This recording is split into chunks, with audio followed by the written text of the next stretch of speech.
extravaganza, where today we are going to be testing our PR and partnerships managers' knowledge on weird government acronyms and how to pronounce them. So is it CUI or Coo-ee? I don't know. Phoebe, are you ready to put your government acronym knowledge to the test? I am so ready. I was born for this. I'm here for it.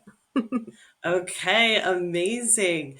So first, drum roll, please. There we go. All right. So first acronym, how do you pronounce this? All right. I'm gonna go with NGIC because how could you make that into anything other than the letters? Okay, so that one, unfortunately, sorry, Phoebe. That is No. the NGIC. So the National Ground Intelligence Center is a part of the U.S. Army Intelligence and Security Command. They produce scientific and technical intelligence while also performing military capability analysis on foreign ground forces and systems. And so that one, I am paying respect to the first agency that I actually supported when I came into the defense contracting space. So Wow. sorry, one wrong. That was It's okay. NGIC. It's okay. I told you I was born ready for this, but I also didn't study. So it's literally the knowledge that I just have in my brain. So we shall see. Well, there you go. You learned one. So, all Yeah. right, we're number two. How Oh, do you pronounce that one? that one is equip. Perfect. So, yeah, Equip is a secure website that automates the processing of federal background investigations using common security questionnaires. It's managed by OPM, but it will be replaced by eApp. So, I know that we've written about that a ton at ClearanceJobs.com. So, number three, are you ready? Yep. Okay. This one is Invis, but I've heard that NBIS might also be acceptable. Yeah, well, nobody has sort of a guideline or how-to book on some of this stuff. So the National Background Investigation Services is the federal government's one-stop shop IT system for end-to-end personnel vetting. So from initiation and application to the background investigation through adjudication and continuous vetting. So NBIS is going to be one consolidated system designed to deliver robust data protection and enhance the customer experience and better integrate data across the enterprise. I know that NBIS has gone through quite the journey. So, how many is that? Okay, so you got 2 out of 3 so far. Not too bad. Not too bad. All Okay. right. So, number 4. Oh man. Um Conops? Collapse. Very good. Okay. Okay, so Ding that ding one, ding ding, ding, ding. ding. Okay, yeah, so ConOps, if you've worked within the government space, the aim of it is to summarize the findings of the conceptual analysis process. So this procedure helps to identify the attributes of the proposed system as viewed by the user and then the operational context in which it has to operate. So Defense Acquisition University describes it as a verbal or a graphic statement that clearly and concisely expresses what the commander intends to accomplish and how it will be done using available resources. So, like I said, if you've worked in this space, you've probably heard ConOps before. Very good, ConOps. Yay. Nice. Okay, so next up, all right. How do you say this one? Hmm. So? So that one, So no. no, not like sow your seeds. So that one actually is pronounced SOW. Oh. Statement of work is like the secret treasure map that leads to a project success. So it's the document that contains all the project's sort of juicy details, what's in the works, when it's due, where it's happening, how the coins will be counted. So the government holds any contractors supporting them accountable to this document. So statement of work, I used it from a recruiter's perspective, looking at the different candidates, the different or the different billets that we had to fill and what those requirements were. So, but it has all the project details in there. So next up, You teased this in the beginning.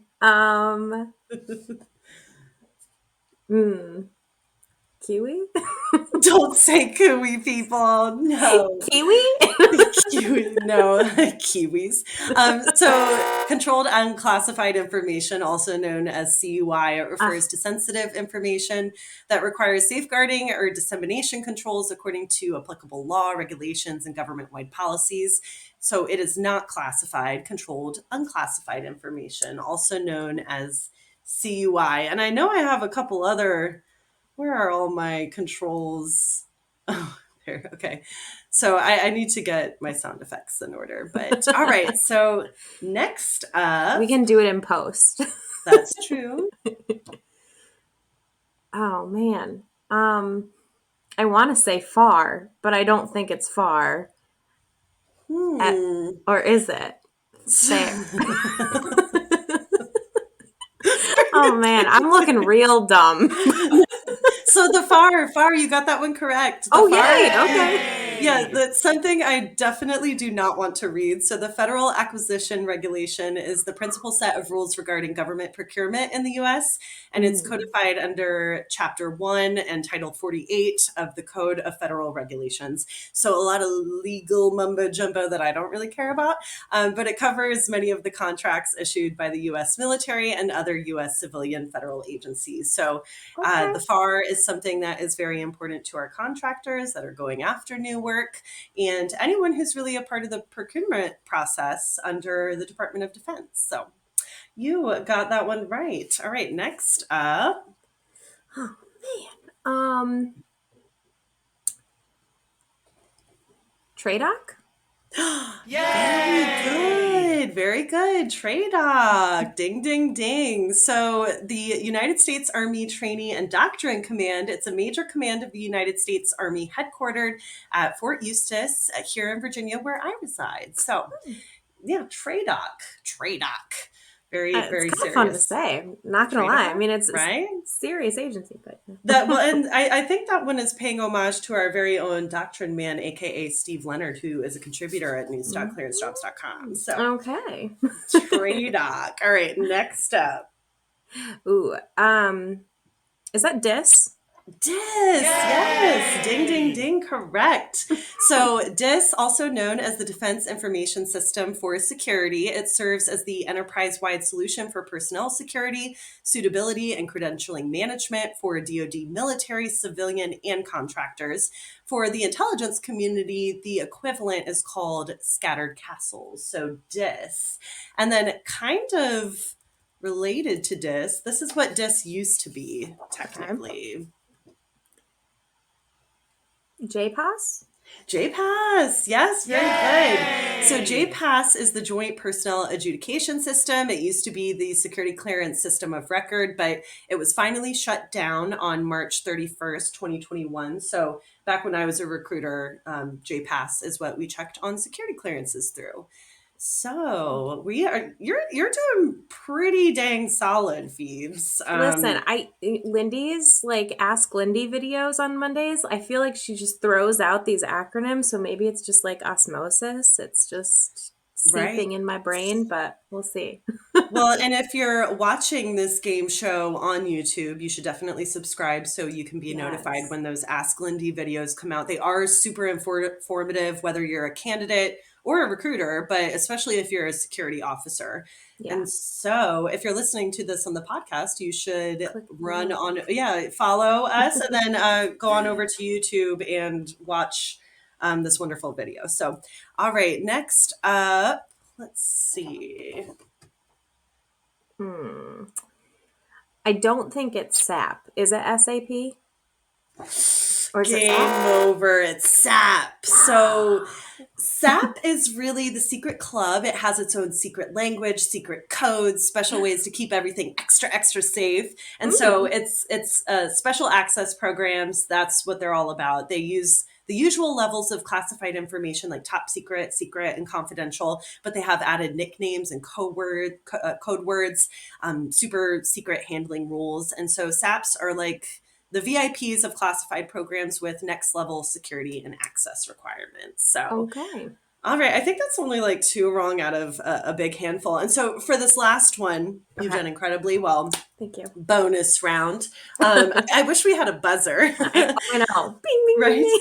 bing. So we're going to do the opposite of all of these government acronyms that we discussed today. And so you're going to tell me what acronym this entity has and how to say it. Ooh. So the United States Africa Command, what acronym would you give that? So United States Africa Command. I'm killing you. USEC? No, so that one we refer to as AFRICOM. So the United States Africa Command, also known as AFRICOM, it's one of the 11 unified combatant commands of the United States Department of Defense. It's headquartered at Kelly Barracks, Stuttgart, Germany. So AFRICOM. So everyone listening, so closing thoughts, Phoebe. I thought you did incredibly well for just entering this space in the last year or so. I hope that I made my father proud, but he worked for the FBI. That's super easy to remember that acronym. How would you even say that one by? Phoebe? Kind of like Phoebe. It could be Phoebe. No. Yeah, so honestly, like I did a lot better than I expected to. I kind of came in here like, I'm going to try my best. And if this was a real game show, would I have won a prize? Maybe, but maybe not. Your prize is our love. And so I learned a lot though. Everyone listening, government acronyms are incredibly hard. Is it DIA? Is it DIA? Or is it DARPA? We don't know if you're going to spell them out or phonetically say them. But for more information on the government and all career advice, you can visit news.clearancejobs.com.